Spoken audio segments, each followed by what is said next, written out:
What's up, party people? Happy Tuesday, and thank you so much for spending your Tuesday lunchtime, afternoon, possibly morning, depending on where you are in the world with us today. So I just want to welcome a first-time presenter on our webinar series. This is Dr. Hillary Hushower Jones.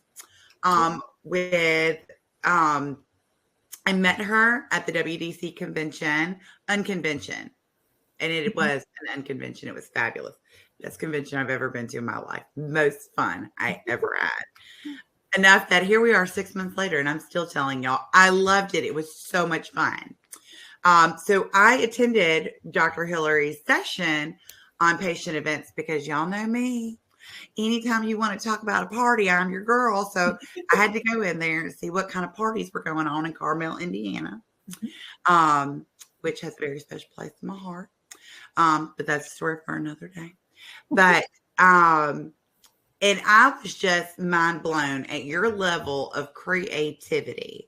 And one of the things that really spoke to my heart, she's like the go-to party planner in her community, y'all. And it's so fun. And I love it because so many times chiropractic offices try to make every event about chiropractic. And like none of her events are about chiropractic, like none of them.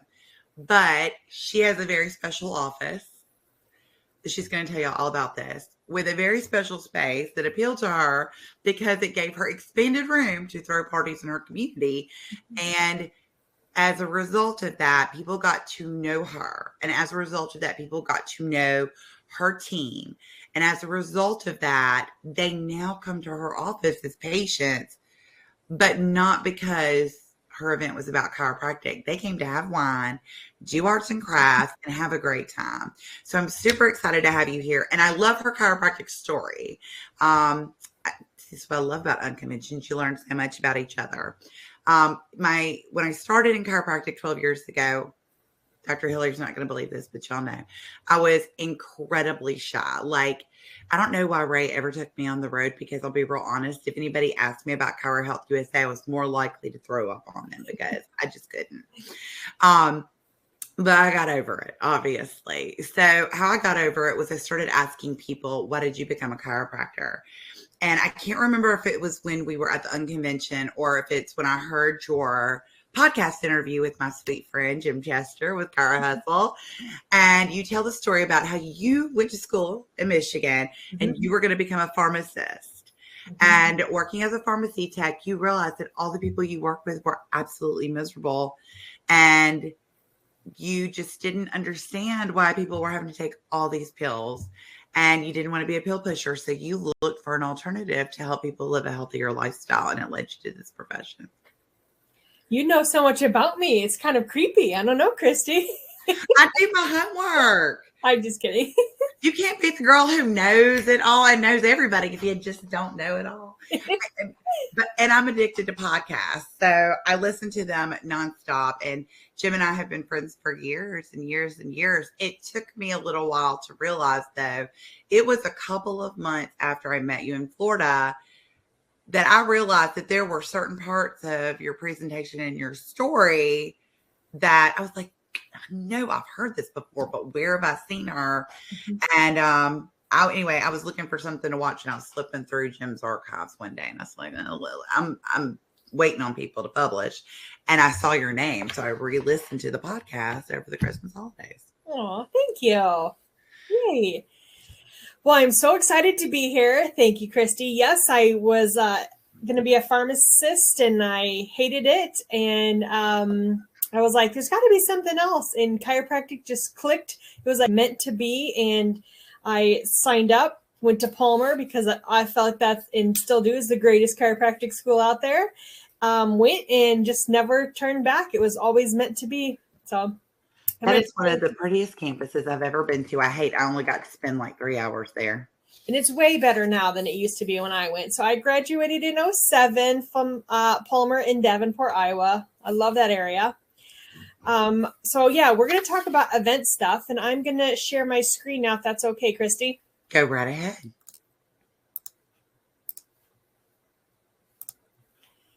So let's jump right into these patient events.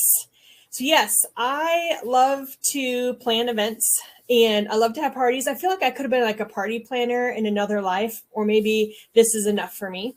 Um, but we do all sorts of like fun events at the office to really bring in people. So a little bit about me. So I graduated in '07. I own Rangeline Chiropractic in Carmel, Indiana.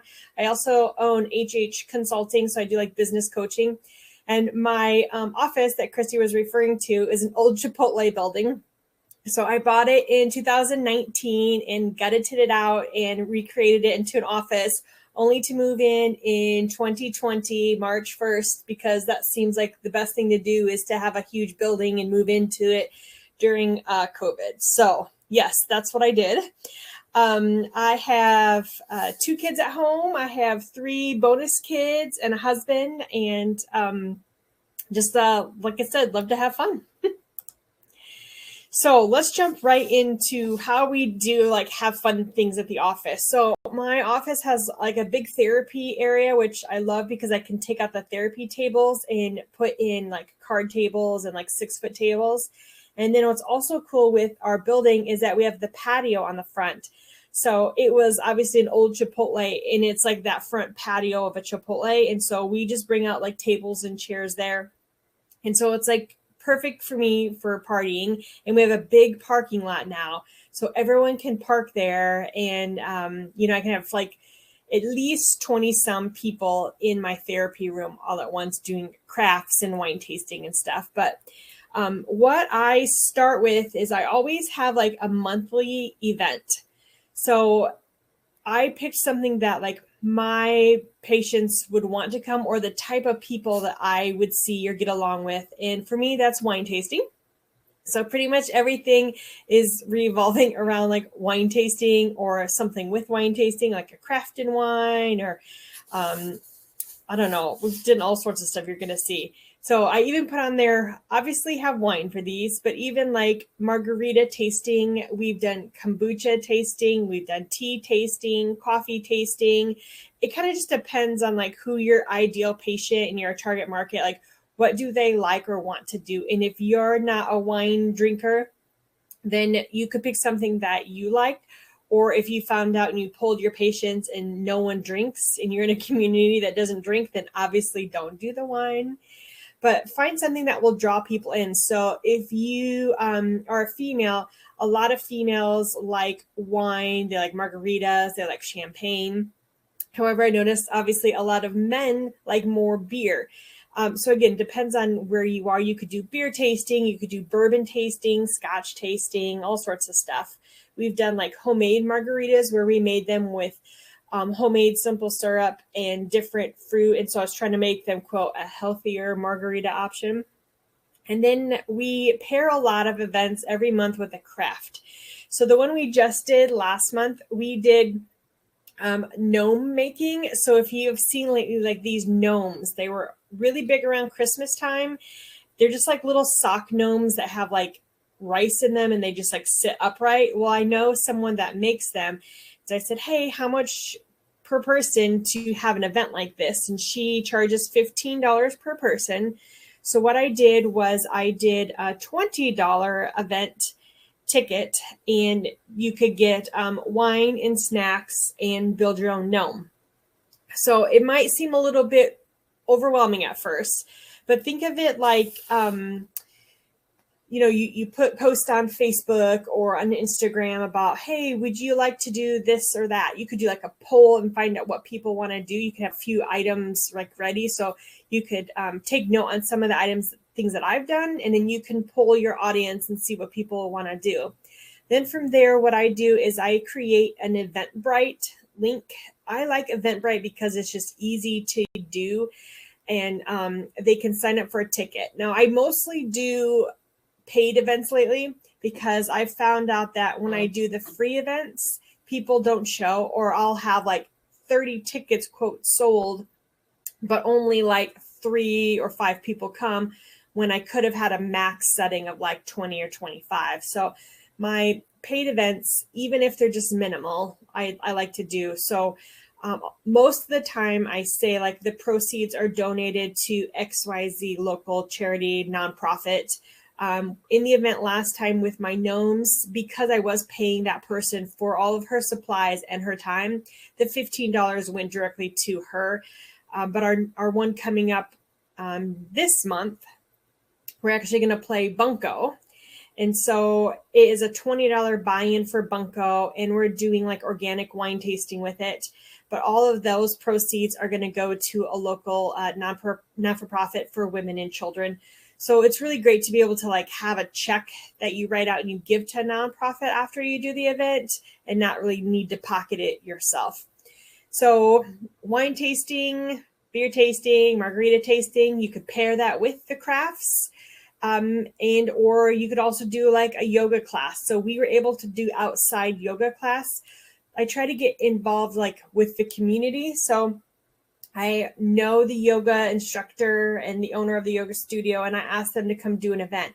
At first, she was a little worried, like, do I want to have an instructor come and pay her to come? And I said, I'm going to have ticketed event. People are going to pay to come, so I'll know how many people. So if I tell you like 15 people are coming for yoga, like they'll come. If they pay $20, they'll come. They'll even come if they pay $10, but anything less than that, they don't really come for. So you kind of watch your price point and in your community, like what people can afford. Mainly it's like just a space holder. It's just an assurance that they're going to come, and then just donate those proceeds to something else. One night we did a jewelry exchange. So one of the people that came, she came up with this idea. So what you do is you have everyone come and bring like, let's say 5 items of old costume jewelry that they don't want anymore. And then we all laid out our jewelry. We drew numbers to see who would go first. And then you go through this order of like picking a piece of jewelry that someone else brought. And again, these are just costume jewelry, so that's not, worth a lot. It's not gold and diamonds. But it's really fun. The ladies had a lot of fun, like picking out new jewelry or things they didn't think they would normally pick, and just one by one. So like, let's say you had 10 people there. You draw 1 through 10, and then the first one would grab one all the way through. So if you had 10 people and you each brought 5 items, you're going through that, 5 times. So everyone's going to get a pick of something exciting that they want to. I also heard that you could do that with like kitchen utensils, and like if you have a lot of pampered chef people, they have all these extra stuff that they don't want. And so that could be fun too with like kitchen gadget exchange or utensil type exchange. Mini spa nights. These are real fun too. I do at least one of these a year. And so you could partner with like an esthetician or like your local Mary Kay lady or someone that sells like, let's say, a better organic skincare line that they want to introduce. And you could have like a little mini spa night, and you could just get like bowls even from the dollar store and washcloths and little things, and make little bags for them and have little stations set out, and they could like do their little facials and scrubs and masks or something like that. But that's really fun too. Make sure they know what they're getting into when they come. So sometimes I've had spa night events and the lady is like, oh, I just did up my face. Like, I don't want to like put a scrub on. And I totally get it. If you spend a lot of time on your makeup going out for an event, then I can see why you wouldn't want to take it off. So maybe make sure that's in the description on Eventbrite. Speaking of Eventbrite, I'm going to go back, circle around to that. Once I post it on Eventbrite, it gives you a link, okay? And then from the Eventbrite page, you can then post that to Facebook. And also, you can boost your post from the Eventbrite page itself. So you don't have to leave and go to Facebook to post it. So it posts right on your page for your office, which I find is just one less step to do and one less thing to create. So make sure you take advantage of that. And recently, last year, I learned that every event that I've ever done through Eventbrite for the past like 10, 12 years, it has kept record of all those emails. And if I was good, I would have kept record on a separate spreadsheet. However, Eventbrite, you can go through the email campaigns on it, and you can send an email for your new event to everyone that's ever come or registered for any of your events in the past. So now Eventbrite sends out almost 700 emails for me every time I do a new event. So it's just that repetitiveness. And at these events, I'm not asking like, hey, let's do a spine screening. Do you want to be a patient? Do you want to be a patient? A lot of these times I'm just like, this is my office. This is me. Let's have a glass of wine and just chat. I mean, a lot of times we just chat about our kids and sometimes our crazy husbands or just our vacations or what are you doing to eat healthy lately? I just let them kind of take control of the topic. And once in a while, it's usually at the end, I'll have one or two people that come to me and they like, hey, can I ask you a real quick question about chiropractic? And I'm like, sure, I'd love that. But the more touch points that you do with people, like on a sales ladder, it like, this is just an intro. Just let them see you and see the office. And the more events you keep like inviting them to, the higher up the sales ladder ring you'll go with them until eventually one day they've known you for a while and they're ready to make that commitment to become healthier or to use your services or whatever it is that you're, quote, selling chiropractic to. Back to the types of events that we've had. We did a kombucha making. So if your area is really into like organic, healthy food, like do something cool, like you're making something and getting them involved in like a recipe or like an Instant Pot class or something like that, or an air fryer thing would be really fun right now too. And then I brought in someone. So she was a, not quite a naturopath, but more of a natural health coach. And she loves making pickled and fermented fruits and vegetables and kombucha. So she taught a class on how to do that. In fact, she also did like how to make some kind of like a bread. I think it was like some kind of a yeast bread. So bringing her in also helped her out. I didn't have to pay for her. It was almost like she could advertise her own business within the group of people. And that was a well-attended event too. People didn't know they could make it at home. And afterwards, they would comment later on the posts on Facebook and be like, I made it. I did this. It turned out great. So there was like follow-up after that. They wanted her to know that they had made these recipes at home. Bingo is a fun one. I've done bingo in office and virtual. So during COVID, we didn't stop with our monthly events. We just made them virtual on Zoom. So I found there's like a virtual bingo. You can email them out like their bingo card in advance and they can print it off or they can just look on their phone and do it. And so it was fun to call out like the bingo names and get excited like over the Zoom with people. In office, people love bingo. And one thing you could do with bingo too is for prizes, you could get like local businesses or other business owners that you know to donate prizes. Or like if you wanted to have, oh, we have a probiotic for the next winner. Like maybe you have like supplements or like pillows or something that you normally sell in the office that maybe would be good as like a prize. Or it could be like you get some kind of gift certificate for the office, something like that. And then a murder mystery game. That was another big one for an event too. Just keep in mind the murder mystery games take longer. When I do like a monthly event every month, I don't really like it to be like a long event because I've got young kids that I need to go home to and I've already worked 10-hour shift. So I personally like a 1 to 2 hour type event. These murder mystery game boxes, if you've never played one, wow, they're like really fun. They do take a while. And I signed up. It was like a monthly box that came. And so again, they're fun, just like fair warning to you that it could take a while. And any box I've ever done, we've never figured out who killed that person. So these were like the monthly events that we did. Also think about quarterly larger events. So every quarter I have like a large event. And again, I do it ticketed, but I also probably pay for more in like ad spend on these on Facebook and Instagram than I do my like mini monthly ones. Like obviously we send emails out every week to our patients. So all of our monthly and quarterly events go in our emails. They're all over all of our social medias. They're boosted. All the posts are boosted. So the ad spends are going up for these because we also kind of want to bring in like new people. And to be honest, I would say like 8 to 9 out of 10 people are not my existing patients.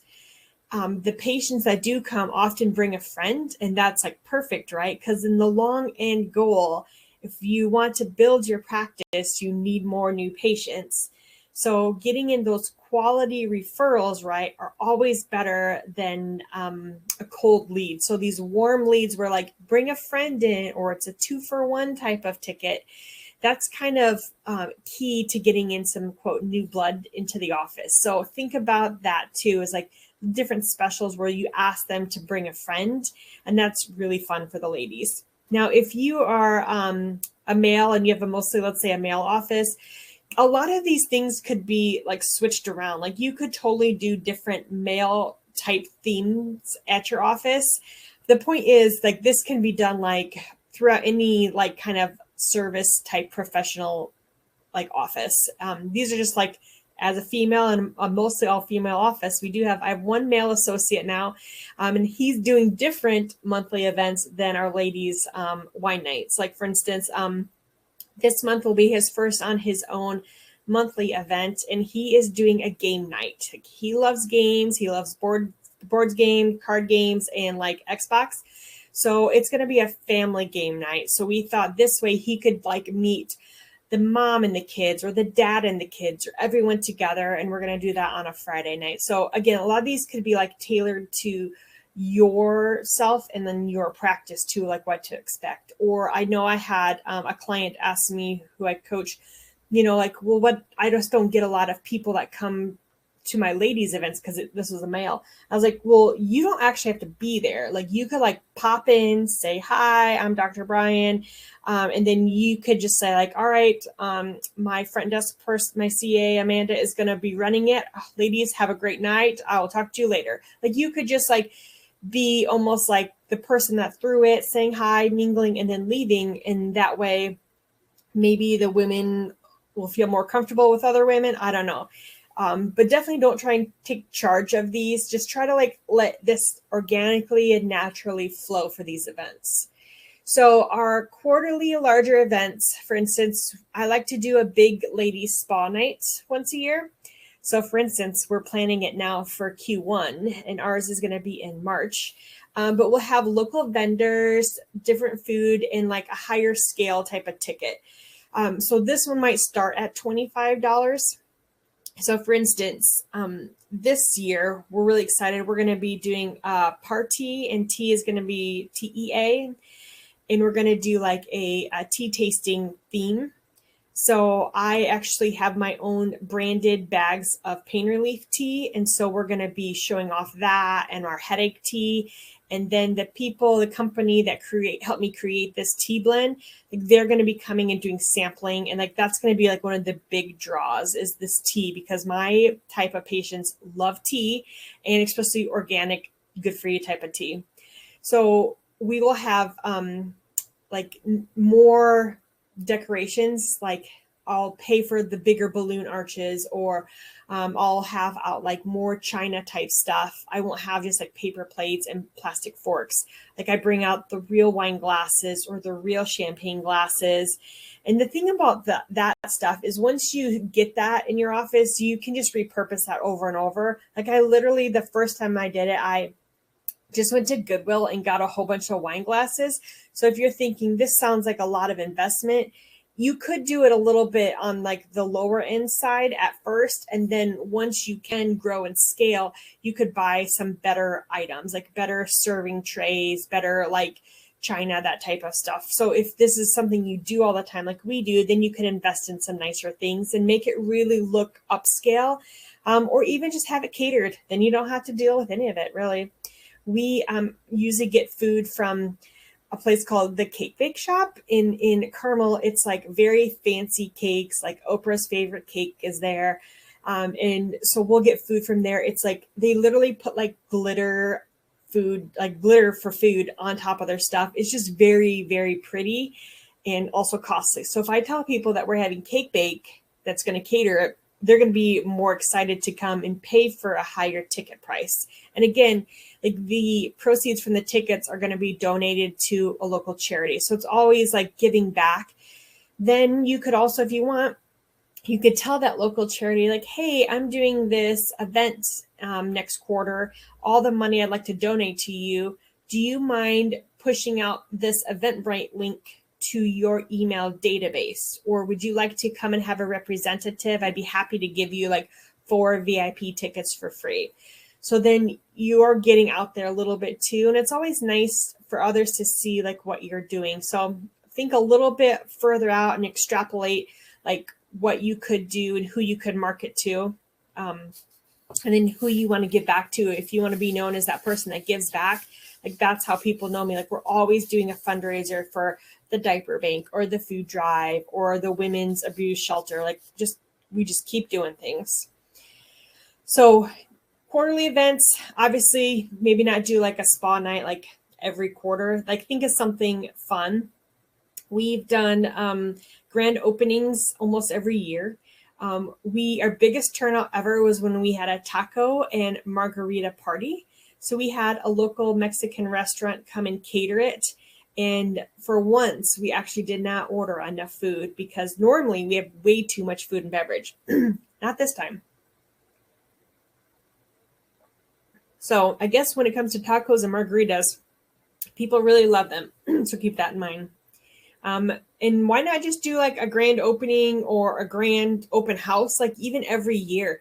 So if you've never had like a grand opening party, you don't actually have to do it right when you open. I did mine 6 months after we opened this office because it was COVID. I mean, still COVID, but it was in the height of it. And we had a temporary time during the summer where you didn't have to wear masks. And so people were like itching to get out. So we tried to do everything like outdoors on that one. And so that worked out really well. But you could do like open houses, or you could do like themed, or it could be like a Valentine open house. It could be a Halloween type open house party. So it could be themed throughout the year too. And then last year we did this newer type of Kids Day, which worked out really well.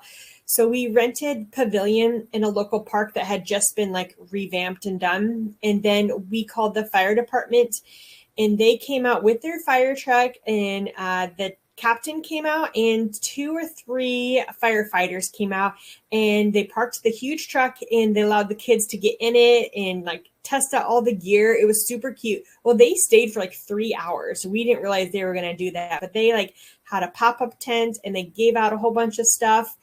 We had a couple other vendors come, face painting, balloon art came. So I ended up paying the face painting people and the balloon company to come.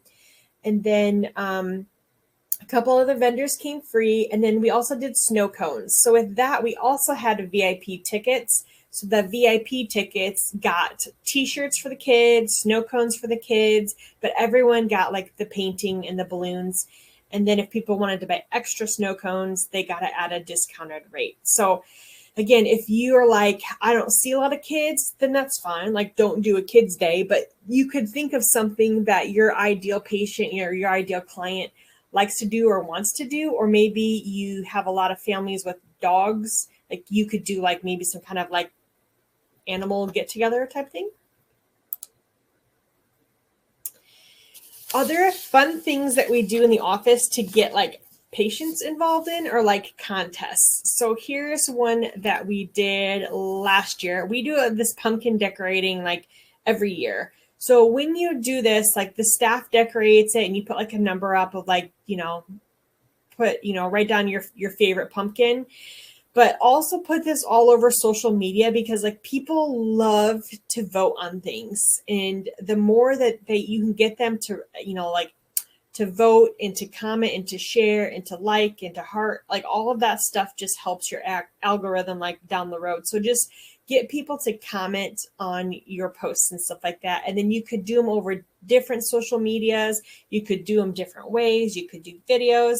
So we do them in office, we do them on social media, and we do them through email too. And we say reply back, because I was told that if you get people to reply back to your emails, it works better in that algorithm. Whether or not that's true, I will just go with that. Thank you, MailChimp. So we've done pumpkins, we've done like ornaments for Christmas, and I just like buy everyone the pumpkin or buy all your staff an ornament. And we've also done like wreath making contests. I think the pumpkin is by far everyone's favorite. When we even have done like kids coloring contests. So when the kids are in the office, they can color it in the office, or they could send it back with a parent another time, or they could email it and scan it in and we can post it throughout the office, or you could give it, as a link in an email. You could put it on your Facebook and tell people to, or even on your website, tell people to go to your website, and it could be like a tab up there where they print it out. So if you're needing like more traffic to your website, maybe put it on your website and have them print it from there. Or if you want people to go to your Facebook, or you want them to join your Facebook group, like then direct them to that versus just putting it in an email, or reply back if you would like a page for your child to color and enter to win a contest. Also have like a good prize. It could be like a new game or something, or it could be like a family like bundle of games that you give away, like in a big basket. For my staff, it's always money online, and I tell people like the staff that wins this is going to win like $25 or something, so they know there's a little bit on the line. So people have really loved like the contest and getting involved with that too. Or like when we moved into our new office, I would say like, which color of paint do you like better? Patients love to like be involved in things and have fun. So I try to involve them somehow and make your office like fun. And then when people see this stuff on social media and they're like, I don't go to that chiropractic office, but she sure like is having fun in all her videos. She might be acting a little silly. She might be painting pumpkins and have her face painted and stuff like that. She might be dressed up as like a Santa on a reindeer suit.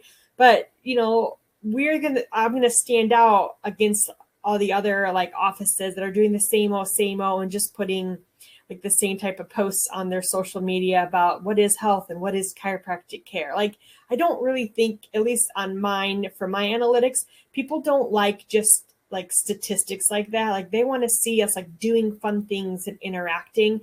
And over time, when I ask patients more and more, almost at least half of them, I go, how did you hear about me? I followed you for a while on social media and you guys look like you're having fun all the time. Or this happened last week. I came to your jewelry making thing a year or so ago with a friend, and I hurt my back and she's told me to come back to you. So it's things like that. Over time, it's developing those relationships. Other fun things that we do in the office besides our monthly like events, our quarterly events, all of our little fun things in the office to get patients involved in their care and in the office, is you could also do like meetups. So here's like some examples of things that I do. If you don't have like a mompreneur group in your city, you could even start this. We have one. It's called Indie Mompreneurs. So I'm in Carmel, Indiana, which is like buds up with Indianapolis. It's just a suburb. So Indie Moms has different like locations. So they have meetups all around the city. It's like a circle. They're all around this circle. So I, for like years, hosted the Carmel one in my office, in my waiting room area. And once a month, let's say it's always the second Thursday at noon, anyone that's a mom and a business ownerpreneur can come. And we would have anywhere from 3 people to 15 people. It just depends on also the advertising. So if you don't have a mompreneur group, and let's just say like moms are your target audience, then perhaps like start a mompreneur kind of meetup for moms that own businesses. We just did like an hour. It's kind of like almost like a BNI, but like less intense. Like we went around, we introduced ourselves. A lot of times we had a speaker. So like maybe I spoke about like stress in your health. So it wasn't always like a chiropractic, this is what chiropractic is and everyone needs to sign up. It was just general like health things. So there's so many health topics we can talk about. I mean, we can talk like 20 minutes about drinking water, right? And then at the end, we would close off like, does anyone need anything? Does anyone need introductions? Does anyone need an event? Does anyone do you want me to promote your event? Can you promote my event? So you have like an ask at the end of it too. And then I sponsor our running club. So Carmel has like a running club. And with this type of club, they run twice a week and they run from some different locations. So a few times a year, like I am their start and stop location. And then we have like a little party afterwards. We joke with this club that it's a beer drinking club that has a running problem. So like that fits in fun with me. Like they're just really fun people. And so, I mean, I've had like water and Gatorades and healthy snacks for them before, but I've totally also done like the beer route for them because they just go to a beer, like a brewery afterwards anyways, and eat pizza and drink beer. So, you could just give them what they want. Your small business associations, you could host like meetups for them. If you don't have one in your community, you could totally start one too. And then like Chamber of Commerce, obviously like they have events, but I know at ours, you can even host a social, and ours is just starting to pick back up again. So like hosting a social where people could come to your office and like just see your office. You don't have to give like a long speech about chiropractic care and everything, but just again, just these like touch points where people are getting to know you in the community. And then they're going to be like, gosh, I had so much fun at your business event. I know that when I need a chiropractor, I will think of you. Or if I hear of anyone, I'll think of that chiropractor that hosted that Chamber of Commerce event and they had a great margarita party. Like stand out a little bit, think bigger and bolder within reason, of course. So here is just a list of a couple other things I thought of that I threw in there just in case I would have forgotten them. We've done lots of adult and kid coloring nights. It's amazing how many adults like to color, but we would like max out space on that. So like we're talking like 20 to 30 people would sign up to come. And again, it was always better if I had like a price point. So with coloring nights, sometimes I kept it lower, like $5 or $10. But again, see what your market wants. So when I say things like, ask and poll your existing patients, like if you have a Facebook page or Instagram or a Facebook group, I like poll them and ask them, hey, I'm thinking of doing one of these events. Which would you more likely want to come to? And then see what they say. Or you could do it in an email form too, but kind of ask people what they want. But just make sure that if everyone wants to do a bingo night and you don't do the bingo night, it's not going to look good. So be willing to do what they want to do, especially if the majority rules. Case in point, like a lot of people wanted to do that jewelry exchange thing. And I was just like, I don't know. It ended up being really fun. So I'm glad I just, succumbed to the peer pressure and did it though. Like I was telling you, the bingo night has done really well. They need a lot of prizes. So just keep in mind, like it can go fast. And I did give out a lot in prizes. At my last one, more than I would have liked to. So just keep that in mind. Bunko, if you've never played Bunko, that was fun. We also sold out of that. And so we are doing that again this month again because people had so much fun. I don't know if it was the Bunko or the vodka, but we had gotten vodka donated from a local distillery and we were doing just like cocktails. And I was not making them strong or anything like that, but people came for that and they love Bunko. So look up later if you don't know what Bunko is. It's a very easy dice game. You need like 12 people to play and you can't have like more or less. So again, having like that ticketed price so that way you know who's coming, and then have a backup. So either you're the backup or you have another staff member in case someone doesn't come, because you literally can't play with 10 or 11 people. The game night I mentioned, book club. So if you are into books or your ideal people are into books, you could do a book club. And let's just say you hate reading, but all of your patients love reading.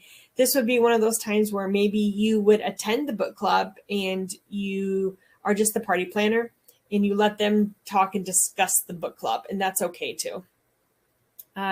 Terrarium making, that was a really fun event. We did that a few times. So terrarium was like the little glass bowls with like the stones and the sand, and then you can put in like a succulent in it. And you can get all that stuff off of Amazon, including the succulents, for a very good price. I did get a lot of those bowls from Goodwill, and so you're looking at like 50 cents or $1 for those bowls. And a lot of those sands and rocks you can get cheaper or with like coupons at like Michael's and stuff. And again, the succulents weren't that expensive. We've done those for adults and kids. So the kids, we put little like figurines of animals in the terrarium too, and they liked that. So again, depends on like if you're a pediatric practice, you might like push more of these to more like kid friendly bingo or kid type games and kid crafts. Or if you're mostly or all adults, then push them over to more adult type things. Yoga has always been fun. CrossFit, back in the day when I used to do CrossFit, I partnered with my CrossFit gym and we would do events together there. And since they're so much bigger there, that was fun. And working like with my yoga studio now to do events together, that's been fun to like tie in like both kind of ecosystems of people too. And then ornament making, we got ornaments from one of those like pottery painting places. And then they gave us all the paint, and then they came and they picked up the ornaments, and then they put them in the kiln. And then in a week or so later, I went and picked them up and brought them back to the office, and then people could come and pick those up. So again, that would be one of those like Eventbrite tickets that maybe is $15. Maybe it costs you $10 or $15 to get all that stuff. Or you could do it a little bit more and say like all the rest of the proceeds are going to be donated to the local non-for-profit, that type of thing. Other fun things our patients like in the office are drawings, like for prizes. So people love to win things at our office. They love to win them on our social media too. They love our little spinny wheel that clicks around, and they get to win items. But you could have like our Facebook page or sign up for our new group and then enter to win this gift, or give us a video testimony or Google review. It depends on what you need. Like if you have like hundreds, if you have like 500 Google reviews, then maybe a Google review isn't worth an entry ticket. But maybe you need something else like a video testimony, or even go old school with the written testimonies. But kind of think about what you need in your office, and then have like a fun prize, like not just like a little gift certificate, like a Hypervolt massage gun, or $100 Amazon gift card, or a nice like Michael Kors purse, a nice watch, like something big and bold, and get people excited. And then maybe do it for a month or something. But you can put that all over social media. You could put it on your emails. And so it, when you do things basic like our Facebook page and stuff, then you can get other people doing that aren't exactly patients now. But I've been known to ask for Google reviews from people that have come to events that are not patients. I say, do you mind just like putting in a Google review about the office? And they put things like, she had a nice office. The doctor was really nice. Staff was nice. Everything was clean and sanitized, things like that. And I think that those still go a long way, besides having like a testimony of like their private health information. So here are some ways to get in touch with me. I have a website. I'm always on Facebook because I love interacting with my patients on Facebook. In fact, if you don't have like a VIP group on Facebook, that's where I get a lot of interaction and a lot of referrals. So my chiropractic group is called Wellness with Dr. Hillary. I also have like a coaching with Hillary group in different pages for different businesses. Instagram, my Instagram, actually, I have outsourced to my front desk CA. So she's been doing an amazing job with that. And then some LinkedIn information. We are on TikTok. However, I do not personally do that. Definitely my front desk CA does it because that is not my strong suit, and I am okay with that. But they do a lot of fun things on there, and new patients do tell us that they saw this or that on social media and how great or funny it was. So I'm all for making like some fun. So thank you so much. I am going to stop sharing this now.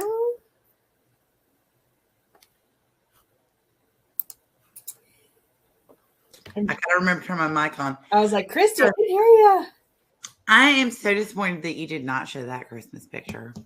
Oh, I know. I did show that in the other one, didn't I? It was a picture of me, right? It was like a blow-up Santa riding a blow-up reindeer.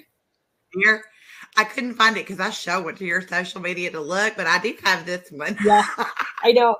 And we did this like really funny video for Christmas that I repurposed. It's called the 12 Days of Chiropractic. And I had someone, a professional, come, but I dressed up in the blow up Santa suit, and then all my staff wore these elf costumes that I made them wear. And we did like on the first day of chiropractic care, my chiro gave to me. And then the negative thing was that no one wanted to sing the song that I wrote, and I had to sing it. And I am not a singer. I've always been a band geek, and I had to suffer through it, but everyone loved it. I mean, we have hundreds of people that like that on our YouTube channel. Well, you have fantastic social media. And I will say that I think one of the big appeals and the draw to you and your office staff is that you do have fun. Mm-hmm. You know, I would I would die before I sing. We just talked about that. Like my go-to karaoke song is it's a rap song because I don't actually have to sing. But I love that you do that. And that's what draws people in. My favorite quote from Simon Sinek is people do business with people they like. And you are so involved in so many aspects of your community. Everybody knows you. Mm-hmm. Like everybody knows you. And so one of the questions that I asked our audience was, do you know your ideal patient? And have you figured out Dr. Hillary's ideal patient? They didn't answer. So I don't know if they didn't want to like guess wrong, but obviously she's looking for the healthcare decision maker in the family. So Mm-hmm. she is out there talking to moms. Moms are your ideal patient. Am I correct? Yeah. So like my avatar is like a 40-year-old female. She's a professional woman. She's got a Gucci purse. She drives a nice Lexus. She has 2 kids, a dog, a husband. She goes to yoga, sometimes cycling. She enjoys traveling, and she enjoys fine wine. Like I know my avatar, and that's like important to know like who your person is. So, and I do love it because one of the things that if you're just like, everybody's my ideal patient, no, they're not. Yeah. No, they are not. Like, what are you gravitating to? Who do you like to treat?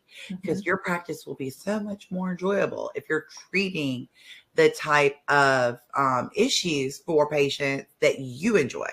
One of our doctors is very pediatric focused, and well, that's not our practice anymore. Don't hear me whine about this. It's been over a year. Do I miss it a little bit? Yes. So one of them is very pediatric and family focused. The other one is very sports chiropractic focused. So they do split their promotions and advertising that way. But guess what they treat? Families and athletes. Mm-hmm. And it works, as it turns out. Lots of families fit that little nugget. And my son picks whoever he wants at the time. When he's training, he goes to the sports chiropractor. When he's in his off season, he goes to the other one. Nice. I don't know why he does it that way, but anyway, that's what he does. So, couple of questions. Okay. How long have you been hosting patient events in your practice? Since day one. So I have had my practice for over 14 years. Okay. Yeah. And granted, they weren't like this extravagant when I started off because I bought a declining practice and I had no money and I was by myself. So, I mean, my events were little then, not going to lie. But now the more I grow and the more money I have, the more I can put into events. Okay. Well, that's another question. How much do you budget for events every year? Yeah, it does. It kind of depends on my revenue. Some years are better than others. But like if you, I look at my like average case. So like how much I average with a patient on the case. So like, let's say I did a big event and eventually like 1 or 2 patients or 1 or 2 people became a patient. In the long run, I would be making up for that event, you know? So my little monthly events, sometimes I don't even spend $100 on those. But then my quarterly events, you know, I definitely spend over $500 on something like that because I put a lot into like advertising on social media, and we all know how much that is. So. We know how much it can definitely be. Yeah, that can add up. So, and I think the thing is that you have to realize she's been doing this for 14 years. So, Dr. Hillary, have you ever had some events that were just total duds? Yeah. Mm-hmm. That's how I learned sometimes you need to do the ticketed. I've definitely been to an event where no one showed up before. And I was like, lesson learned. I guess we're going to start charging for tickets now. but no one like balked at it. And if someone said anything, I was like, yeah, that's because I've been to an event where no one showed up, and I bought in all this wine and had food, like cheese and crackers ready, and no one showed up. So, Well, so, and I want to say too that the other thing that really drew me to your presentation then and now is that so you're building connections in your community, not just with the people who, well, the people who live there, but other people who do business there. So with the local yoga studio, the local distillery, I love how you bring other business owners into your events, which is super great because you got free vodka for your event. I get a lot of free stuff, actually. I do a presentation on working with the community, Christy, so maybe you'll have me back on to do that.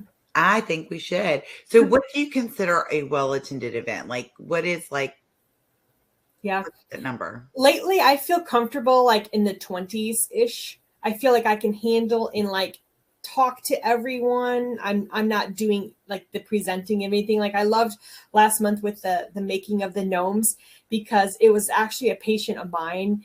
So she literally talked me up. I didn't talk one time about chiropractic care besides me saying like I own Rangeline Chiropractic.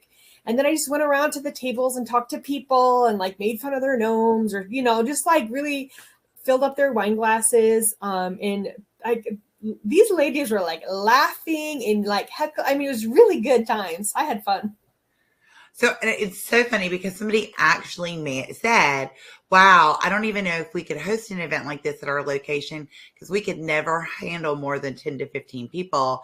So Angela, you heard that, right? 10 to 15 is the sweet spot. Yeah. I think we have to like scale down our expectations, right? It's really funny because even as a vendor going to a chiropractic event, I love listening to other vendors talk about, oh, that's just not a big event. And I'm like, man, my sweet spot is 50 to 100 because anything more than that, and there's not enough of me to go around. You want to make it an intimate setting because you're helping people get to know each other. You're getting to know them too. Yeah, well, especially if you do it every month, then you could do 10 to 15 people a month. And then you could play around with ticket price. And if you sell out at a $20 ticket price every month, then try 25 or 30 and see how much people are willing to pay to, if they really want to get in at your event. So you can play around a little bit too with that.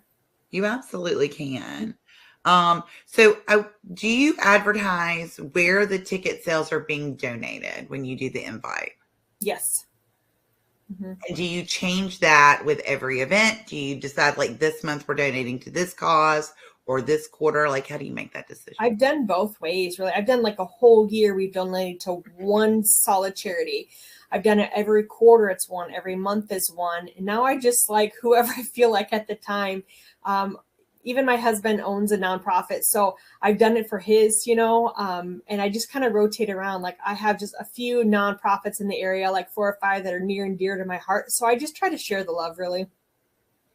Well, and I do love too that you host all these events that appeal to all ages, because let me tell you, Ladies Night is great for moms, right? We need a break from the husbands and the kids. Yes. Dads, y'all do too. Don't lie, right? That's why my husband goes to the gym every day as soon as he gets off of work. That's his decompression time. He doesn't want to talk to anybody when he comes home until after the gym, right? But I love that you have family stuff too. I mean, y'all are about to host, don't y'all have family game night coming up? Yes, end of the month. And I'd like to point out too, so some of y'all are thinking, oh my gosh, after working a 10-hour day, I do not want to do this. But Dr. Hillary does not go to every event she hosts. Yeah, you start training people.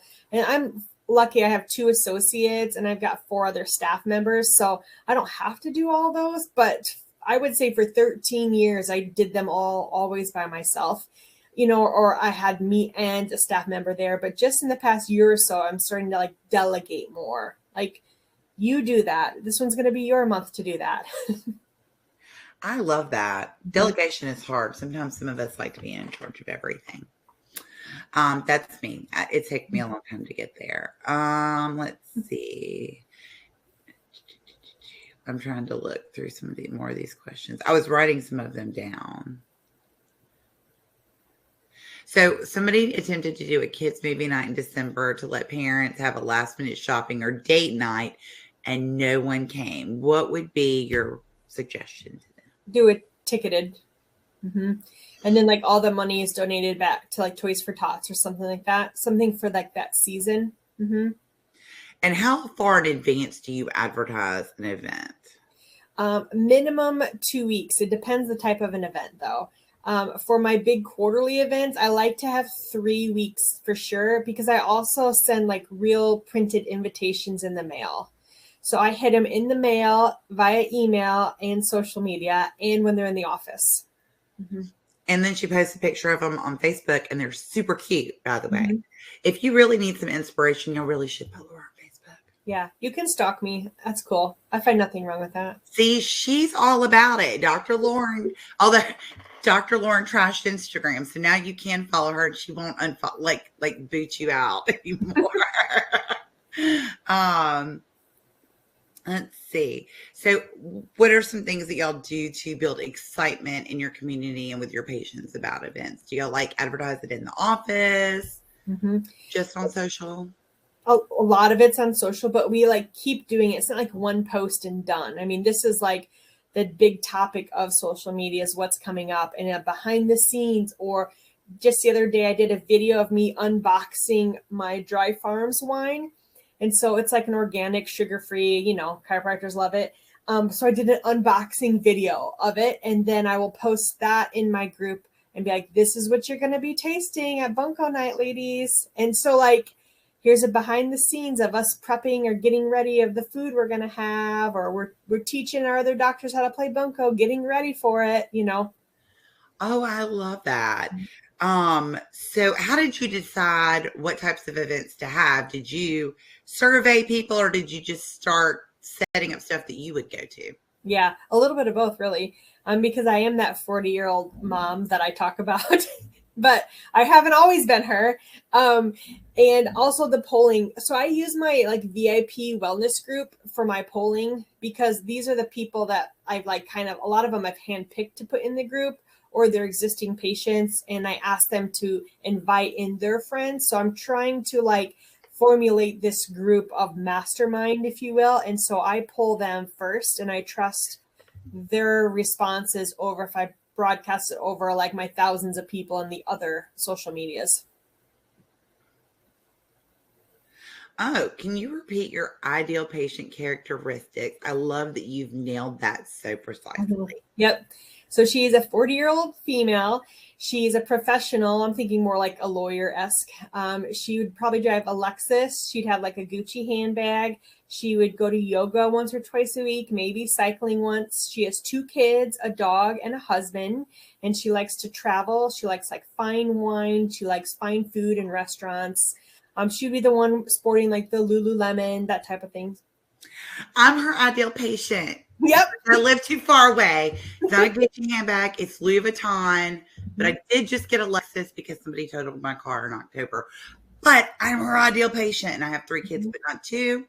But seriously, if only I lived in Indiana, it's that darn snow, really. Yeah, it sucks. I know. But otherwise, it's a really cool area to be in. I really like the Carmel area. And let me just ask you this, because I think a lot of practices have a really hard time. I'm fixing to let you go because I've taken up a whole hour. Okay. Did I tell you, I just really loved her class. And I was like looking, I was like, oh, this sounds like fun. How did you, like, what was the process you went through to determine your ideal patient, like when you were writing down those characteristics? I definitely looked at the people that came in the office all the time and wrote down their characteristics. Because I just did this like a few years ago. I haven't always known about an avatar. And then when I learned it, I was just like, I can't believe I never knew how to do this, right? And so I wrote down like who I see all the time, but also who I work well with, who like listen to me, who follow their care plan, who refer others into me. That's how I know like who I needed to bring into the office. So I love this. And I think everybody listen, if you have a whiteboard somewhere in your office, if you're not treating people in your office, but somewhere or even at home, like just start writing down those characteristics. Who's your compliant patient? You know, the one that doesn't lie to you about doing the home exercises. Yeah. Like the people who are following your care plan and taking in your recommendations and doing what you're telling them to do. What is your ideal patient and who do you like to treat? If you like treating the babies, then, Yeah. Mm-hmm. the baby is not your ideal patient. Their mom is your target market because Yeah. mama makes the decisions regarding healthcare. And we definitely see kids, but we just don't target them as much. We don't mind kids. We like kids, but the mom is the one that always brings in the whole family. I love it. Angela wants to know if you've ever done vision boards at an office event, like one of yours. Yes. Yep. And you know what? Surprisingly, that wasn't well attended. Now, granted, that was years ago before it was so popular. And I've always I'll do it myself in the office, but it was not as well attended as I thought. And nowadays, like literally, I saw like 3 events locally for vision boarding. And someone asked me, have you ever thought about doing a vision boarding class? And I just laugh. I'm like, yeah, I remember what it was like to get all those magazines and no one come, or like a couple people come. My mother actually hosts vision board events for her clients once a quarter. And she's been on me because it's February. She's like, where's your vision board? Mm-hmm. It is not in my office. I've been a little busy. So I just wanted to remind everybody that we do not have a webinar next week. So funny story is I thought Parker was next week. It's this week. I leave in the morning to head to Parker, Vegas. I'm super excited. So I didn't schedule one for next week because I thought I was going to be heading off to Parker and I'm supposed to be packing. That's a story for another day. Actually, it's a story for today because I have to be packed in a couple of hours to head to Vegas. So in 2 weeks, we're going to have Dr. Aram to here. She owns a practice in Syracuse, New York. She was working out of her office in California, but recently located for the first time to Maryland. So she's going to tell us all about this crazy crisscross country adventure that she has been on, all while managing her practice in Syracuse, New York. And her target market is moms as well, but she is a pregnancy prenatal clinic is what she has. And she talks about collaborating and working and partnering with MDs and OBs in your community. And she just has a beautiful story. And then we're going to be talking about data, which I know y'all don't love, and I don't love the description or the title of this, but y'all know Dr. J. He's a frequent guest and he doesn't always listen to me, even though I'm his BFF. So here's the deal. We're always talking about reimbursement and we're always talking about fighting insurance companies and denials and all that stuff. But here's the bottom line is they know more about what's going on in your practice than you do. And Brad and Jay are going to talk to you about how we need to own our own data in our practices and in this profession. And the people who are doing this right now, how they're utilizing that data to improve reimbursement, overturn denials, and are getting paid for the services they offer in their practice. So bottom line is we want to serve the patients in our community, but you deserve to be paid top dollar for the work that you do. Then we're going to talk a little bit more about the No Surprises Act, and we're going to come back and talk about marketing again, because here's the thing is we get so wrapped up in the day-to-day and taking care of our patients. Most chiropractic offices, their marketing when times are slow. Then when they get busy, they stop. Then they get slow again, so they market. And we're going to talk about how to incorporate marketing in the day-to-day. It's not your responsibility, Doc. We're talking about delegating and elevating our practice this year, because that's what your patients deserve. That's what your community deserves, and that's what you and your team deserve. So we're going to have some really great topics coming up, and we're already posting for May as well. We're also going to be talking about CBD in the next couple of months because, ironically enough, that's what y'all keep asking to hear more about. So we're going to talk about CBD. We're going to learn about all kinds of fun stuff this year. So Dr. Hillary, thank you so very much for being our guest today. It was so much fun. Thank you for asking me. You're welcome. So if you'd like to learn more about Dr. Hillary, you can click on offers and you can go to her website at HHJ Consulting to learn more about her. Again, don't hesitate to follow her on social media. I'm just saying it's fantastic and you will be so inspired by that. But she is offering $100 off your first month if you would like to do some coaching. And she has several options. And it's really funny. She did not set out in life to be a coach because, she runs a busy chiropractic office and she's a mom and she's having all these events. What happened is people were coming to her and said, can you help me to do this for my practice? So I agree, Angela. She said that she was so excited to see fun events that are not focused on chiropractic and care. I love that too. And I am all about, I think people will ask about chiropractic just because they're at the office, because they are around you, because you work at it. I don't think we have to sell it. I don't think we have to talk about it all the time. I think talking about it all the time is what makes us super annoying in this profession. Y'all know I say that all the time, even though I do not have a chiropractic degree. But gosh, I am a chiropractic groupie. I love it so much. But anyway, we're 5 minutes over. I'm just, y'all don't even know. I was so excited about this. I was so inspired. Really, I was. I really did enjoy your presentation. So thank y'all so much. And I will see you same time, same place in 2 weeks. Use your time wisely. Take a break next Tuesday. Enjoy lunch. Go for a walk if the weather is nice. And do not fill it up with meaningless paperwork because God knows you'll work way too much. Take a break. Use this hour that you have set aside in your busy days and just rest and relax. Breathe deep. Maybe work on your ideal patient. And then you can tell me all about it the following week. Bye, y'all.